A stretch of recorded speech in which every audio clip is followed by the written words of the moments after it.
mencionan también algunas teorías hematopoyéticas en los libros. Por ejemplo, tenemos que según el origen celular puede ser monofilética, que es la más aceptada, porque dice que todas las células derivan de una célula madre hematopoyética. La célula madre, la que lo marcas con el CD34, es, que es la teoría más aceptada. La siguiente es la teoría dualista, que existen dos tipos de célula madre, una célula madre linfoide y una célula madre para la estirpe mieloide. No, esa no es tan aceptada, pero ahí está también. Y la otra es la polifilética, que no se reconoce una célula madre común. ¿Ya? Eso es todo según el origen celular. Según la vía, tenemos la vía estocástica, que ustedes saben que esta palabra estocástico, estocástica, significa que es al azar, ¿no? Aquí nos dice que la hematopoiesis es un procedimiento que se da al azar, procesos aleatorios nada más. Pero la teoría más aceptada es que es determinística, ¿no? Aunque también medio es dudoso ahí. El determinístico es lo que yo les he explicado, que todo este proceso está siendo bien regulado por moléculas que inducen diferenciación en las células. Ya, sí está bien regulado. Eso es lo que yo les había explicado. Y acá está, por ejemplo, lo que les había dicho para la proliferación de la célula madre hematopoyética. Les había dicho que tiene que el factor es el c-KIT, ¿no? El c-KIT. O también factor estimulante de la stem cell o factor de crecimiento de la célula madre hematopoyética. El c-KIT. Se une a su receptor y genera que esta célula madre hematopoyética se empiece a proliferar. ¿Ya? Ese es el receptor c-KIT, ¿no? Para su ligando c-KIT. ¿Ya? También responde a otros. También tiene varios receptores, ¿no? Pero el principal es este que le van a preguntar en su examen. Tiene también receptores para la trombopoietina, interleucina 1, interleucina 2, 6. Y este ligando, el FLT3. Ya, acá está, ¿no? El Stem Cell Factor, que sí han preguntado, o el c-KIT. Ya, este pertenece a un factor estimulante de la hematopoiesis de clase 1. ¿Por qué se menciona así factores estimulantes de la hematopoiesis de clase 1? Porque aparecen en estadios iniciales. O sea, en la parte de la célula madre hematopoyética y los progenitores, ahí, ¿no? Acá sí le he puesto bien, progenitores y progenitores, ¿no? No como en la imagen, porque la palabra correcta es progenitores. Ya los precursores ya son los mieloblastos, los megacarioblastos, esos son precursores, ya los eritroblastos. Pero los progenitores todavía son progenitores mieloides, progenitores linfoides. Entonces aquí aparecen estos factores de crecimiento, ahí arribita nomás, por eso son los de clase 1. Y acá lo importante que deben recordar es este, ¿ya? Pero también pueden acordarse de interleucina 3, 6 y los demás que ya saben. Factor estimulante de colonia de granulocitos, monocitos, interleucina 7. Ahí para cada uno de estos. ¿No? Les había dicho de la interleucina, ¿no? Ahí está específicamente la 7, como para que se lo fijen ahí. Pero son más, estas de acá también pueden actuar. Pero esta de acá exactamente sí. Les pueden preguntar en examen. Interleucina 7 para los progenitores linfoides. Y esta de acá ya granulocitos, monocitos, eritrocitos, todo para la mieloide. Luego ya avanzamos a los factores estimulantes de la hematopoiesis, pero de clase 2. Ya estos ya actúan más abajito. ¿Ya? Eso ya lo que les había explicado. La 4 para basófilos, la 5 para eosinófilos, para el neutrófilo esta, para el monocito, con M de monocito, ¿no? Factor estimulante de colonia de monocitos, macrófagos. ¿Ya? Para precursores eritroides, la eritropoyetina, para megacariocitos, la trombopoyetina. Pero también puede actuar ahí la eritropoyetina, como les había dicho. Y bueno, también tenemos factores inhibidores, ¿no? Porque como todo proceso en el cuerpo está siendo regulado. Eso también se ve en fisiología, ¿no? Todos los procesos del cuerpo están regulados para alcanzar una homeostasis. Entonces aquí lo que les pueden preguntar son las ferritinas, ¿ya? Isoferritinas, o la lactoferrina, esas les preguntan. El factor de necrosis tumoral también es inhibidor y el factor de crecimiento transformante beta. ¿No? Como les había dicho, el factor de crecimiento transformante beta inhibe la inflamación, o sea, ya no permite que las células inflamatorias de defensa sigan proliferando. ¿Ya? Y por eso acá también lo pone como un inhibidor de la hematopoiesis, el factor de crecimiento transformante beta. O incluso esta, ¿no? La proteína inflamatoria del macrófago. ¿Ya? Cualquiera de estas les puede venir. Pero yo creo que les puede venir más esta, ¿ya? Porque es más importante el factor de crecimiento transformante beta. Pero puede ser cualquiera. Ya, y acá está, pues, ¿no? Cada uno de estos y quién lo produce, que también es importante saber. Porque estábamos hablando hace rato de la eritropoyetina, que dónde actúa. Pero ¿de dónde viene, pues, la eritropoyetina? La eritropoyetina viene, ya saben ustedes, de las células intersticiales yuxtatubulares, ¿no? Células intersticiales peritubulares, yuxtatubulares de la corteza renal. Ya. Esa es la producción en el 90%. Pero también puede ser, por ejemplo, en las células de quiúfero, los hepatocitos. Tiene una producción facultativa en esas células. ¿Ya? Pero la mayor parte es sí o sí en el riñón. ¿Ya? En la corteza renal, células intersticiales peritubulares o yuxtatubulares. ¿Y cuándo es que se sintetiza la eritropoyetina? Pues ustedes esto ya lo saben. Se sintetiza cuando hay situaciones de hipoxia, por ejemplo, ¿no? O en situaciones de que el paciente está sufriendo una hemorragia. Ahí, ¿ya? Cuando los tejidos están hipoperfundiéndose, hay poca llegada de sangre, ahí se sintetiza la eritropoyetina. En la altura, ahí se sintetiza la eritropoyetina. ¿Y quién lo induce? Pues el HIF, el factor inducible por hipoxia 1. ¿Listo? Bueno, acá también mencionan enfermedades cardíacas pulmonares, ¿no? Insuficiencias cardíacas congestivas, por ejemplo, que te generan un aumento de la presión hidrostática a nivel alveolar, que hace que el líquido entre a los alveolos y los alveolos empiecen a colapsarse. No hay intercambio gaseoso por alteración de la barrera hematoalveolar. Entonces también ahí se genera hipoxia. Te pueden poner muchos casos así en laboratorio. En cualquier pregunta de examen tienes que relacionar con la fisiología también. Paciente que ha tenido un infarto, que está sufriendo un infarto, también puede tener alteraciones. Ya, este ya sí es general, ¿no? El factor estimulante de colonias de granulocitos. Este de acá, como bien saben, va a estimular sobre todo a neutrófilos, que son los leucocitos más abundantes. ¿Ya? Si les preguntan cuáles son los leucocitos más abundantes, son los neutrófilos. Les preguntan cuáles son los más grandes, los macrófagos. Les preguntan cuáles son los más pequeños, los linfocitos. ¿Ya? Son preguntas así sencillas, nada más de la morfología. ¿Quién produce este factor? Pues las células del estroma de la médula que habíamos visto, ¿no? Células endoteliales, fibroblastos también podemos encontrar en el estroma de la médula ósea. Macrófagos de todos los órganos. Pues hay una producción ahí facultativa, ¿no? Facultativa se refiere a ciertas situaciones nada más, pues, ¿no? Por ejemplo, en situaciones de inflamación. Ahí. A diferencia de una producción constitutiva, que es que siempre se produce. Eso se da aquí ya, en las células del estroma. Porque siempre tiene que haber macrófagos en tu cuerpo, pues. O neutrófilos. O los otros leucocitos. ¿Ya? Y acá está lo que lo induce, pues inflamación, factor de necrosis tumoral alfa, la interleucina 1, no se olviden. Estos dos no se olviden, interleucina 1 y factor de necrosis tumoral alfa que ya les había dicho, de los neutrófilos, ¿ya? Estos dos. Interleucina 6 también puede ser ahí, ¿no? Si se dan cuenta son las interleucinas, los pirógenos endógenos, ¿no? ¿Ya? Por eso es que siempre en una infección o inflamación se produce fiebre, porque se liberan estos de acá.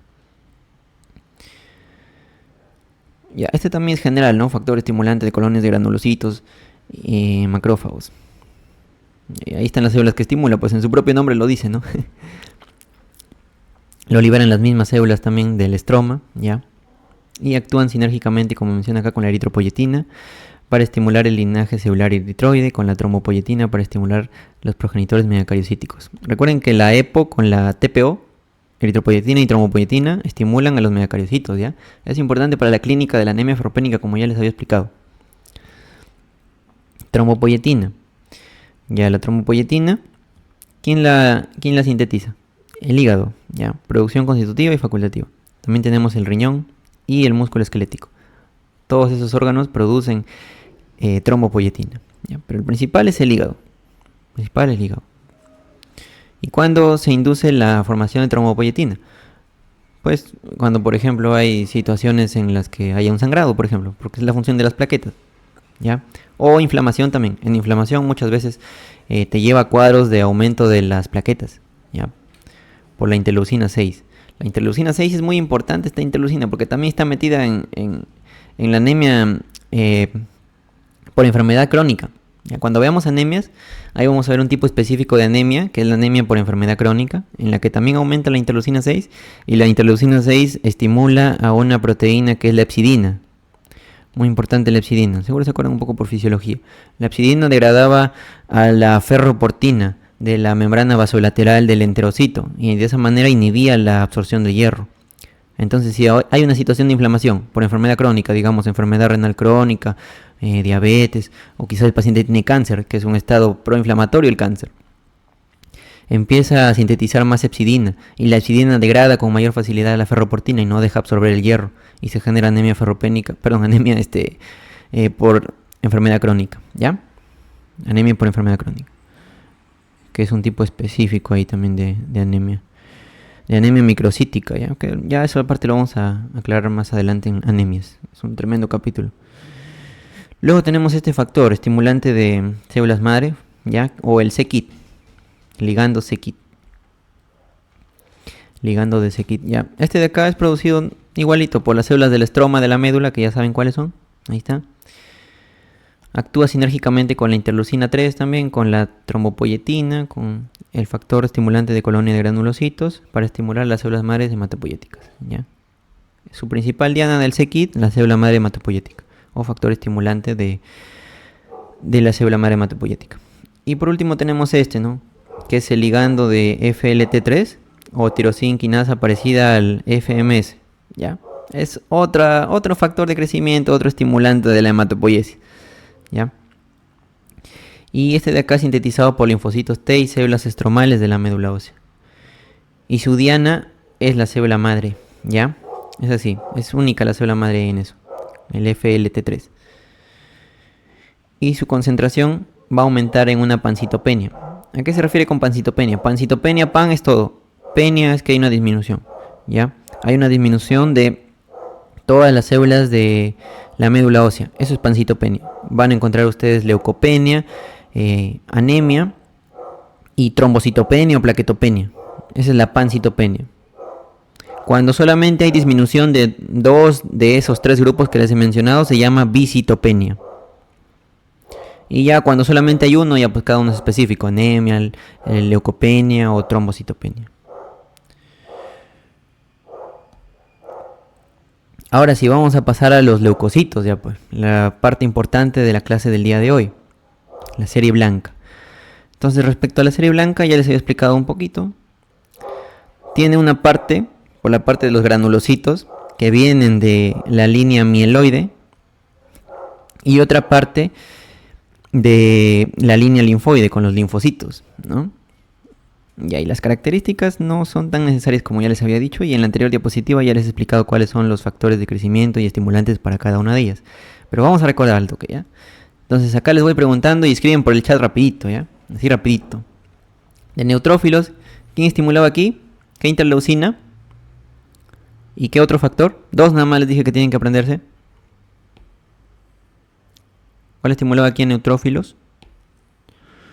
Muy bien, interleucina 1. ¿Y el otro? Ya, también la interleucina 6. Había otro más importante todavía. Ajá, muy bien, factor de necrosis tumoral alfa. Ya, basófilos, uno nomás les dije aquí. ¿Cuál que tenían que recordar? Sintetizado por los TH2. Muy bien, interleucina 4. Ya, para que se acuerden, ya se me ocurrió algo ahorita. Basófilo, ya tiene 4 sílabas. Basófilo. ¿Ya? Basófilo. 4 sílabas, interleucina 4. Eosinófilo. ¿Quién? Ya, eosinófilo. Ajá. Tiene 5 sílabas, si se dan cuenta. Eosinófilo. ¿No? Está bien, ¿no? Ya me olvidé de cómo se silabea. Eosinófilo. Ya, sí, son 5. Ya, 5, no se olviden. Ya, monocito ya tiene su factor estimulante general. Ya, pero esta parte son los granulocitos. Estos son los componentes de la serie blanca. También los monocitos, ¿no? Porque vamos a encontrarlos estos en la sangre periférica, recuerden. Granulocitos, monocitos, sangre periférica. Monocito es la célula más grande que vamos a encontrar en sangre periférica. Pero la célula más grande en sí de todos los fagocitos es el macrófago, pues, ¿no? Pero el monocito es el más grande en la sangre periférica. Porque el macrófago no vamos a encontrar en sangre periférica, pues. Ahora, por la parte de la línea linfoide. Ya, esto ya lo hemos visto. Ya, los NK, los T y los B. Ya que es difícil diferenciarlo por el frotis de sangre, un T de un B. No vas a poder diferenciar. Se requieren ahí los cluster differentiation, ¿no? Listo. Entonces vamos viendo, pues, algunas preguntitas acá rapidito. Ya, de cada una. Por ejemplo, ustedes les preguntan cuál es la célula de toda esta hematopoiesis de la serie blanca o granulopoiesis que posee en primer lugar los gránulos azurófilos. Eso sí ha venido. Ya, ese es el promielocito. El promielocito es la primera en poseer los gránulos azurófilos. Y los gránulos azurófilos, recuerden que son, vamos a poner acá, gránulos azurófilos o gránulos primarios. Me acuerdo que un doctor en una clase de un caso clínico, el doctor Requena, que es también el coordinador de patología, nos preguntó a nosotros, ¿qué son los gránulos azurófilos? Ya, porque al doctor le gusta que participen, pues. Y ponía puntaje. Ya, los gránulos azurófilos son lisosomas que contienen mieloperoxidasas. ¿Ya? Y también contienen hidrolasas, porque son lisosomas. Los gránulos azurófilos, recuerden que aparecen en todas las células de los granulocitos, las inmaduras. ¿Ya? La primera célula, el promielocito, ya no se olvide. Luego ya tenemos los gránulos secundarios. ¿Ya? Gránulos secundarios que son ya específicos de cada tipo de granulocito. ¿Y quién es la primera célula en poseer los gránulos secundarios? Ese ya es el mielocito. ¿Ya? Mielocito. Otra cosa más del mielocito es que es la última célula en realizar mitosis. ¿Ya? Desde arriba hasta mielocito, hasta ahí nomás en mitosis. Por eso dice acá que forman parte del compartimento mitótico, hasta el mielocito nada más. La última, ¿ya? O sea, aparte que tiene los primeros gránulos secundarios, ya es la primera, la última también en realizar la mitosis. ¿Y qué contienen estos gránulos secundarios? Pues estos tienen lactoferrina. Y entre otras proteínas ya específicas de cada tipo de leucocito. Y otra cosa es que estos son peroxidasa negativos, pues no tienen mieloperoxidasa. No tienen mieloperoxidasa. Listo. Y forman parte, ya después seguimos avanzando a los metamielocitos. Los metamielocitos ya recuerden que no hacen mitosis, ya por eso acá ya dice compartimento postmitótico de reserva. Ya estos están ahí en la reserva, pues en la médula ósea, están ahí esperando a salir por los sinusoides de la médula ósea, porque recuerden que la médula ósea tiene sinusoides, ¿no? Cuando hablábamos de fisiología les decía que había capilares fenestrados, sinusoidales y continuos, ¿no? Les decía de los sinusoides que le decían a todos sí, sí, sí, ¿no? Y los fenestrados que estaban en otros lugares decían con fe, ¿no? No pasaban muchas cosas. En cambio acá, como son capilares sinusoidales, pasan estas células que son gigantes, ¿no? O sea, gigantes para su mundo en el que viven, ¿no? Porque igual son pequeñitas, ¿no? Pero una célula es difícil que pase por un capilar, a menos que sea sinusoidal, que son los capilares presentes aquí en la médula ósea. Ya, y bueno, estos granulocitos, cuando ya están fuera de la médula, ¿no? Acá ya pasamos por callado, que ustedes ya saben ya los callados, los segmentados. Ya saben las formas también del neutrófilo, del basófilo, del eosinófilo. Eso ya siempre se recuerda.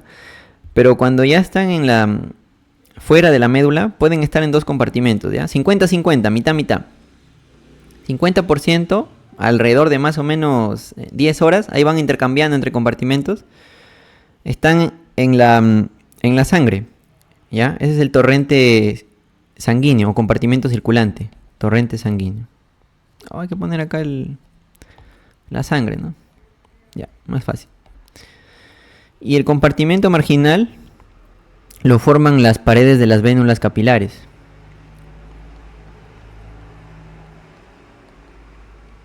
Porque ustedes saben que tienen acá el vaso y está revestido así por su endotelio. Y por ahí están pasando las células sanguíneas, pues, ¿no? Están pasando, aquí viene el neutrófilo, sus núcleos así todo con varios segmentos. Viene por ahí. Y cuando detecta algún patógeno en tu cuerpo, porque siempre va a haber patógenos, acá debajo del endotelio, ¿no? En tus tejidos, este es el subendotelio, ya por acá los tejidos. Cuando detecta por ahí, se empieza a disminuir su velocidad y se pega aquí, ¿no? Se pega. Primero se pega por las selectinas, ¿no? La E, la P-selectina, la L-selectina, todas esas selectinas. Pero después ya se pegan con fuerza, ¿ya? Y esas de ahí son las integrinas, ya. Ahí actúan las integrinas, ¿no? Eso se llama el fenómeno de rodamiento, ¿no? Rodamiento primero porque empieza a bajar la velocidad poco a poco y cae aquí ya. Rodamiento. Y aquí están las selectinas. Esta es una adhesión no tan estable, es una adhesión lábil. Pero ya después ocurre ya la adhesión propiamente dicha, pues, ¿no? Y ya después la quimiotaxis de todas estas células hacia el tejido. En la adhesión, ¿quién participa ya? Ahí ya participan las integrinas, que son ya moléculas mucho más estables. Y ahí se pega ya completamente. Y forma parte de ese compartimiento, pues. El segundo compartimiento de las células sanguíneas es ese compartimiento marginal, que está conformado por las paredes de las vénulas, ¿ya? Por eso digo 50-50. Pueden estar bien circulando en la sangre o pueden estar también en el compartimiento marginal que corresponde a las paredes de las vénulas capilares. ¿Listo? Más o menos el tiempo de vida medio de todas estas células, sobre todo del neutrófilo, se habla más o menos de unos 8 o 10 días, casi como una plaquetita, ¿no? Poco tiempo. Los que sí están bastante tiempo vivos, pero no son células de la sangre, pues son los macrófagos. Esos macrófagos sí están bastante. O los eritrocitos, ¿no? 120 días, hasta que se van al vaso.